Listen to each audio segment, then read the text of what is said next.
Bismillahirrahmanirrahim. Assalamualaikum warahmatullahi wabarakatuh. Alhamdulillahi rabbil alamin wal aqibatu lil muttaqin wala udwana illa 'alal zalimin. Wa ashhadu an la ilaha illallah wahdahu la syarikalah wa ashhadu anna Muhammadan abduhu wa rasuluh, amma ba'd. Ikhwah sekalian yang sama berbahagia, alhamdulillah segala puji hanya milik Allah Subhanahu wa taala, pencipta manusia, alam semesta dan kehidupan ini, di mana sampai detik ini Allah Subhanahu wa taala masih senantiasa memberikan kepada kita semua begitu banyak kenikmatan-kenikmatan. Ya, mulai dari kenikmatan kesehatan, kesempatan, kenikmatan iman dan Islam, merupakan suatu kenikmatan yang besar bagi seorang manusia apabila dia telah mendapatkan hidayah tersebut. Salawat serta salam selalu tercurahkan kepada Nabi Allah Muhammad sallallahu alaihi wasallam. Beliau adalah suri tauladan untuk kita semua. Ya, beliau adalah penutup para nabi. Ya, kita diperintahkan oleh Allah Subhanahu wa taala untuk mencontohi beliau. Laqad kana lakum fi Rasulillahi uswatun hasanah. Telah ada pada diri Rasul sallallahu alaihi wasallam suri tauladan yang terbaik untuk kalian. Teman-teman sekalian, pembahasan kita malam ini adalah tentang al-usul salasah. Ya, tiga landasan utama. Ya, tiga landasan utama. Gambaran singkat tentang usul salasah ini, ikhwah sekalian, yaitu tentang ma'rifatul Rabb, ma'rifatullah azza wa jal, mengenal Allah Subhanahu wa taala, wa ma'rifatu nabiyhi sallallahu alaihi wasallam, dan mengenal nabinya sallallahu alaihi wasallam, wa ma'rifatu dinil Islam, dan mengenal agama Islam ini bil adillah, dengan dalil-dalilnya. Inilah tiga landasan utama, tiga perkara yang wajib diketahui oleh seorang muslim. Kenapa teman-teman sekalian? Karena ketika manusia memasuki alam barzakh, ya, akan datang dua malaikat kepadanya, yaitu malaikat munkar dan nankir. Dia akan ditanya oleh dua malaikat ini tentang tiga perkara tersebut, yaitu man rabbuk, wa ma dinuk, wa man nabiyuk. Siapa Tuhanmu dan apa agamamu, serta siapa nabimu. Inilah tiga perkara yang akan dipertanyakan oleh Allah Subhanahu wa taala di hari, ya, ketika kita memasuki alam barzakh nanti. Ikhwah sekalian yang sama berbahagia, orang-orang yang senantiasa istiqomah di dalam kehidupan dunia ini akan dengan mudah menjawab tiga pertanyaan tersebut. Ya, Allah akan memberikan kemudahan baginya untuk menjawab tiga pertanyaan tersebut. Beliau mengatakan, Bismillahirrahmanirrahim. I'lam rahimakallah annahu yajibu alaina ta'allumu arba'i masail. Ketahuilah, semoga engkau dirahmati oleh Allah Subhanahu wa taala, bahwa wajib atas kita mempelajari empat perkara. Al-ula al-ilmu.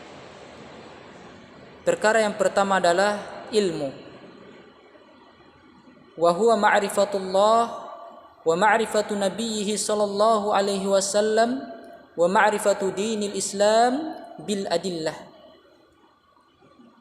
Yaitu tentang ilmu mengenal Allah Subhanahu wa taala, mengenal nabinya sallallahu alaihi wasallam, dan mengenal agama Islam ini dengan dalil-dalilnya. As-saniyatu al-amalu bih. Yang kedua adalah perkara yang harus kita pelajari adalah mengamalkan ilmu tersebut. As-salisatu ad-da'watu ilaihi. Yang ketiga adalah mendakwahkan ilmu tersebut. Ar-rabi'atu as-sabru 'alal adza fihi. Yang keempat adalah bersabar di dalam menuntut ilmu, di dalam berdakwah, di dalam mempelajari agama Islam ini. Inilah 4 perkara yang wajib kita ketahui, bagi seorang muslim. Wad dalilu qauluhu ta'ala, dan dalilnya adalah firman Allah Subhanahu wa ta'ala, Bismillahirrahmanirrahim, wal 'ashr innal insana lafi khusr illa allazina amanu wa 'amilus solihati wa tawasaw bil haqqi wa tawasaw bis sabr. Demi masa, sesungguhnya manusia itu di dalam kerugian, kecuali mereka orang-orang yang beriman, kemudian beramal soleh, saling menasihati di dalam kebenaran, dan saling menasihati di dalam kesabaran. Inilah 4 perkara yang wajib bagi seorang muslim untuk mengetahuinya. Ikhwah sekalian yang sama berbahagia,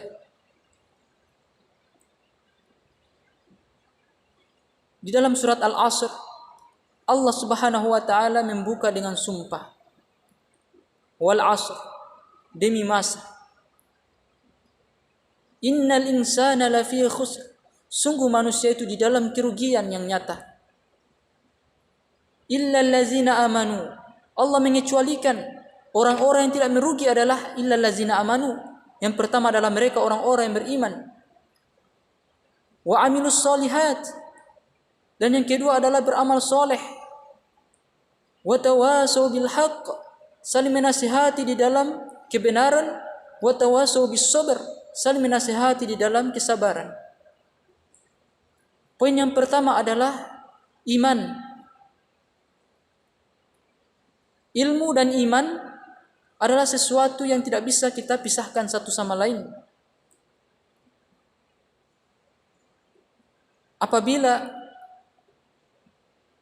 iman seseorang itu kuat, itu harus berlandaskan dengan ilmu.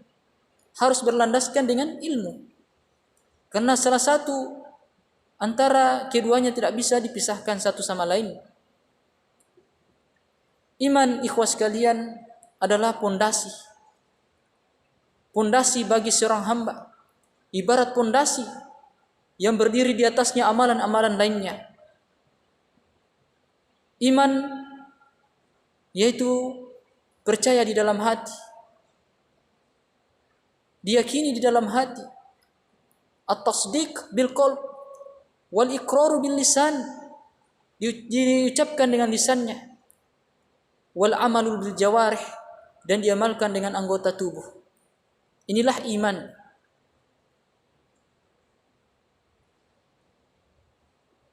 Iman adalah sesuatu yang berharga bagi seorang muslim, bagi seorang manusia, yang dimana dengan iman tersebut dia dapat meraih kebahagiaan di dunia maupun di akhirat kelak. Dan Allah Subhanahu wa ta'ala akan mengangkat orang-orang yang berilmu dan beriman kepadanya. Allah Subhanahu wa ta'ala berfirman, yarfa'illahu allazina amanu minkum wallazina utul ilma darajat.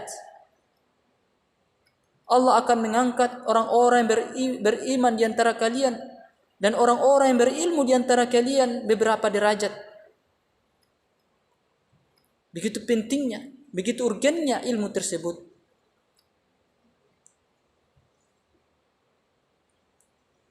Kemudian wa amilus solihat, saling atau melaksanakan amalan-amalan soleh. amalan-amalan kebaikan yang tentunya dengan diawali dengan keikhlasan kepada Allah Subhanahu wa taala. Kita harus ikhlas di dalam melaksanakan amalan-amalan tersebut. Rasulullah sallallahu alaihi wasallam bersabda, "Innamal a'malu binniyat wa innamal likulli imri'in ma nawah."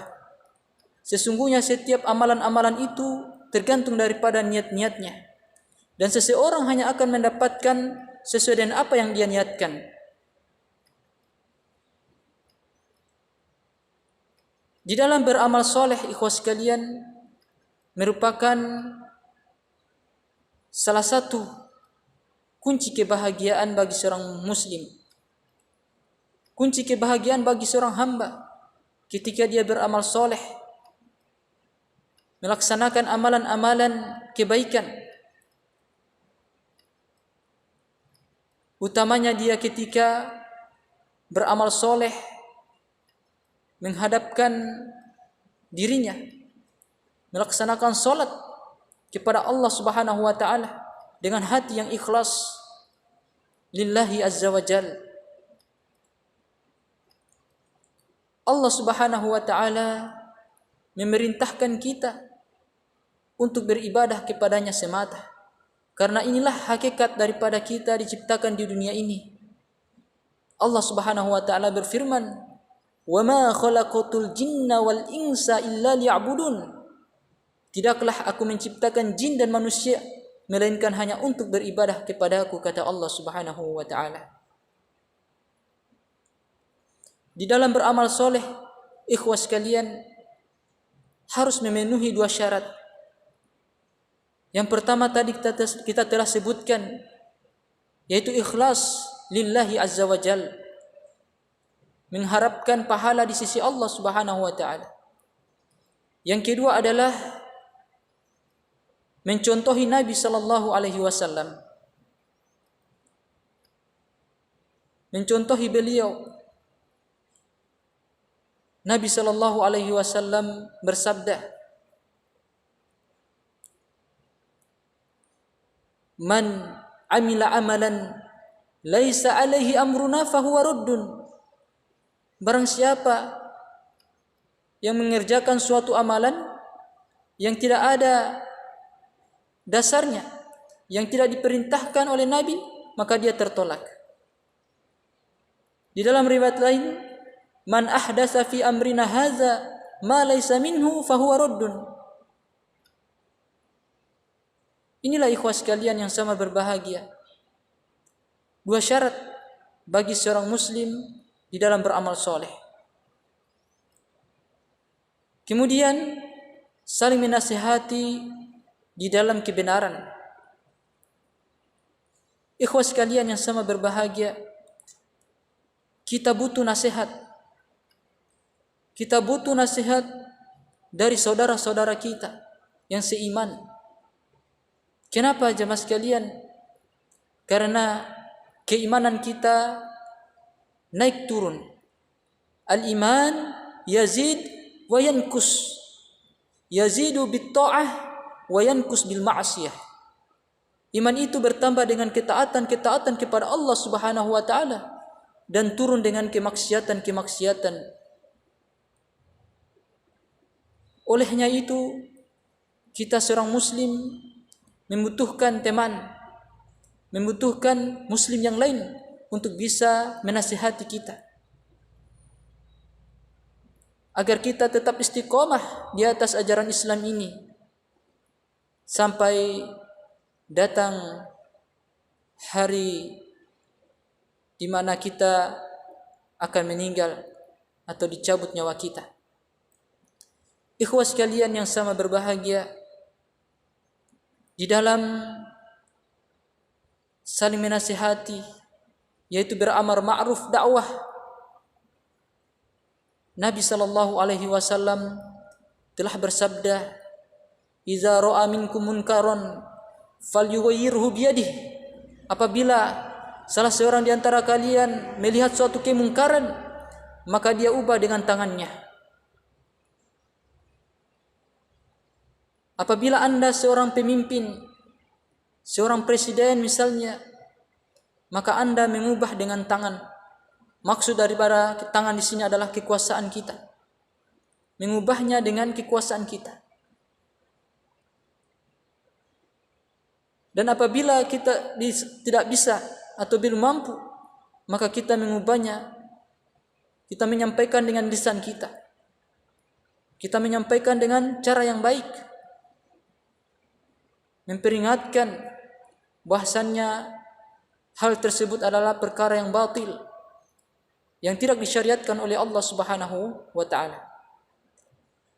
Yang ketiga adalah kita mengingkari dengan hati kita. Dan itu adalah selemah-lemahnya iman. Inilah 3 tingkatan di dalam berdakwah. Ikhwas sekalian yang sama berbahagia. Umat ini adalah umat yang terbaik.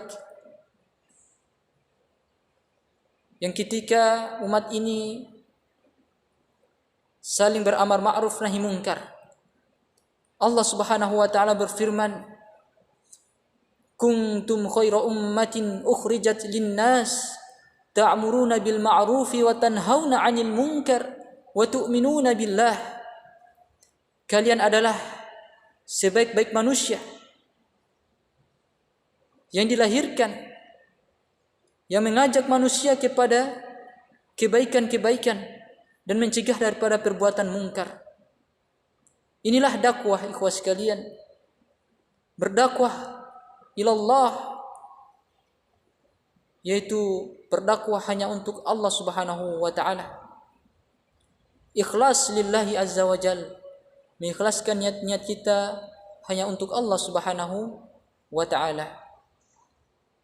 Ikhwas sekalian yang sama berbahagia, perkara yang keempat adalah watawasau bis sabr, saling menasihati di dalam kesabaran. Poin yang keempat ini, ikhwas sekalian, juga tidak kalah penting. Tidak banyak atau bahkan banyak daripada manusia tidak sabar di dalam suatu ketaatan, di dalam suatu ujian. Ikhwas sekalian yang sama berbahagia, kesabaran adalah sesuatu yang sangat penting pula bagi seorang muslim di dalam ketaatan kepada Allah Subhanahu wa taala. Di mana kesabaran ini terbagi menjadi 3. Yang pertama adalah as-sabru ala taatillah, bersabar di dalam ketaatan kepada Allah Subhanahu wa taala. Was-sabru am ma'siyatillahi azza wa jal, bersabar untuk tidak bermaksiat kepada Allah Subhanahu wa taala. Was-sabru 'alal murril aqdarillahi azza wa jal, bersabar di dalam musibah yang telah Allah Subhanahu wa taala tetapkan terhadap kita. Inilah 3 hal untuk kita bersabar di dalamnya, teman-teman sekalian. Maka janji Allah Subhanahu wa taala bagi orang-orang yang bersabar di dalam kehidupan ini adalah surga. Surga bagi mereka. Ikhwas sekalian yang sama berbahagia, inilah 4 perkara, 4 dalil atau 4 perkara yang wajib diketahui oleh seorang muslim, yaitu ilmu, yang kedua adalah beramal, yang ketiga adalah berdakwah, yang keempat adalah bersabar. Imam Syafi'i rahimahullahu mengatakan, "Lau ma anzalallahu hujjatan ala khalqihi illa hadhihi surah lakafathum." Seandainya Allah Subhanahu wa taala tidak menurunkan suatu surah melainkan surat ini saja, yaitu surat Al-Asr ini, maka lakafathum, maka sudah cukup untuk mereka. Artinya bahwa apabila kita mempelajari surat Al-Asr ini, maka kita akan mendapatkan begitu luas ilmu yang terkandung di dalamnya, begitu dalam, begitu luas ilmu-ilmu yang akan kita dapatkan apabila kita mempelajari surat ini. Wa qala Al-Bukhari rahimahullah, babun al-ilmu qabla al-qawli wal amal, bab ilmu sebelum berucap dan beramal. Allah Subhanahu wa taala berfirman, fa'lam annahu la ilaha illallah wastaghfir li dzanbik. Ay fabada'a bil ilm qabla al qawli wal amal. Allah Subhanahu wa taala memulai surat ini untuk berilmu terlebih dahulu sebelum beramal dan berucap. Mungkin ini saja, semoga bermanfaat untuk kami dan kita semua. Kita tutup dengan membaca doa kafaratul majlis. Subhanakallahumma wa bihamdik asyhadu an la ilaha illa anta astaghfiruka wa atubu ilaik. Assalamualaikum warahmatullahi wabarakatuh.